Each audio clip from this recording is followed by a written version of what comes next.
Saint of the Day, September 16, Saint Cornelius. Today, the Church commemorates Saint Cornelius, Bishop of Rome and courageous shepherd during one of the most turbulent periods in early Christian history.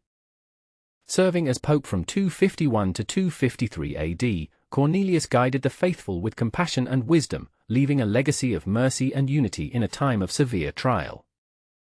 Little is recorded about Cornelius's early life, but what we do know paints a picture of humility and steadfastness. Unlike many of his contemporaries, Cornelius wrote in simple, everyday Latin, suggesting his upbringing was modest and his education ordinary by Roman standards. Yet, it is often in such humble beginnings that God forms his saints. Cornelius became pope during a time of crisis. The Roman Emperor Decian, determined to revive pagan worship, issued a brutal edict in 250 AD, every citizen must perform a public act of sacrifice to the Roman gods or face punishment, even death. For Christians, whose faith forbade such acts, this decree sparked a wave of persecution across the empire. Many believers were martyred for their refusal to renounce Christ, while others, under immense pressure, lapsed in their practice of the faith. Following the martyrdom of Pope Fabian, the papal seat remained vacant for over a year. The faithful, scattered and fearful, looked to Rome for guidance and hope. It was in this climate of uncertainty that Cornelius was elected the 21st Bishop of Rome, though not without reluctance. He was known as a moderate, seeking balance between justice and mercy, and he soon faced one of the greatest controversies of the early Church. The central issue of Cornelius's papacy arose from the question, could Christians who had denied their faith under persecution, known as the lapsed, be forgiven and readmitted to the Church? A priest named Novatian argued that those who had lapsed should never be allowed to return to communion. He and his followers, the Novatians, insisted that the purity of the Church must be preserved at all costs. Cornelius, however, believed deeply in the infinite mercy of God.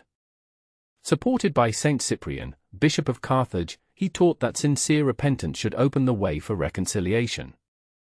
The Church, he insisted, must be a place of healing and forgiveness, not only for the perfect but for all sinners striving to return to Christ. After much debate, Cornelius excommunicated Novatian and his faction, reaffirming the Church's commitment to mercy. Under Cornelius's guidance, those who had lapsed could be restored to full communion after a period of public penance, reflecting the Gospel's call to forgiveness and conversion. Cornelius's time as pope was brief and marked by hardship. In June 251, Emperor Decian was killed in battle, but the persecutions did not cease. His successor, Trebonianus Gallus, renewed the attacks on Christians. Cornelius was arrested and exiled to Civitavecchia, a port town near Rome. There, amid suffering and separation from his flock, he remained steadfast in faith. Tradition holds that he died a martyr's death, possibly by beheading, in 253 AD. His tomb bears the inscription Cornelius Martyr, a testament to his enduring witness. Saint Cornelius's example challenges us today. In his compassion for the fallen, he mirrored the heart of Christ, who came to seek and save the lost.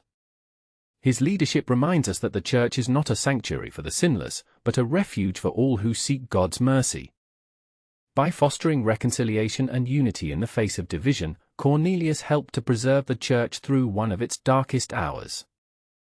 As we honor Saint Cornelius on his feast day, let us ask for his intercession, that we too may be instruments of mercy and unity in our own communities. May we have the courage to stand firm in our faith, and the compassion to welcome back all who seek forgiveness and a new beginning in Christ.